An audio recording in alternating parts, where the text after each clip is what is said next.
এই যেন একেবারে নিখুঁত কোনো সিনেমাটিক মুহূর্ত।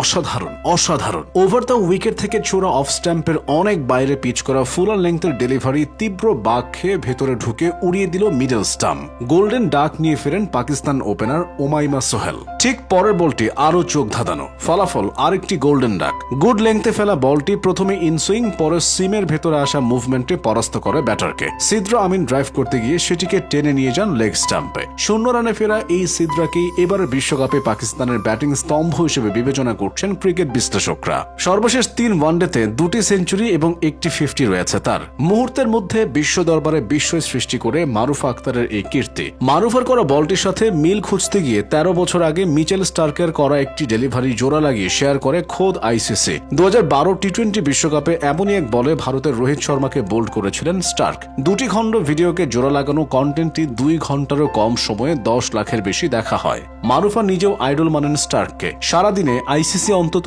হালি খানেক ভিডিও ছাড়ে মারুফার বোলিং এর। লাখো এঙ্গেজমেন্ট শেষ হবে। মারুফার ভিডিও শেয়ার করেন লাসিথ মালিঙ্গার মতো বোলিং জিনিয়াস। ফিল্ডিংও দুর্দান্ত আমাদের মারুফা। নিশিতা আক্তার নিশির করা 28তম ওভারে ডিপ এক্সট্রা কভার থেকে দৌড়ে এসে ঝাঁপিয়ে যে ক্যাচটা নিলেন আলিয়া রিয়াজের, সেটাও চোখে লেগে থাকবে বহুদিন। দারিদ্র্যের মহাসাগর পাড়ি দিয়ে মারুফা আজ দেশের মুখ উজ্জ্বল করছেন। খেলার মাঠে তার আগ্রাসী ভূমিকা আর প্রাণপণ লড়াইয়ের দৃশ্যটি মুগ্ধ করে ক্রিকেট ভক্তদের। তার চেহারায় এখনো কৈশোরের ছাপ, কিন্তু বলটা হাতে গেলেই পরিণত এক ডানহাতি পেস বোলারের অবয়ব ফুটে ওঠে 20 বছরের কন্যার মধ্যে। বল হাতে প্রতিটি কদমে যেন সব বাধা উপড়ে ফেলার অদম্য স্পৃহা। মারুফার জীবনটা আগাগোড়ার সংগ্রামে মোড়া। যে বাড়িতে নুন আনতে পান্তা ফুরায়, সে বাড়ির ছোট মেয়ের কাজকর্ম বাদ দিয়ে ক্রিকেটার হতে চায়। এই যেন গরিবের ঘোড়ারোগ। পেশায় ক্ষুদ্র কৃষক বাবা আইমুল্লাহ রেগে মেগে বলেছিলেন, আমি টাকা দিতে পারবো না, তুই একা কি করবি কর। স্বল্প আয়ে চলে সংসার চালাতে হয় বাবার। তিনি তাই নিজের সঙ্গে মারুফাকে নিয়ে ক্ষেতের ফসলের কাজ করেন।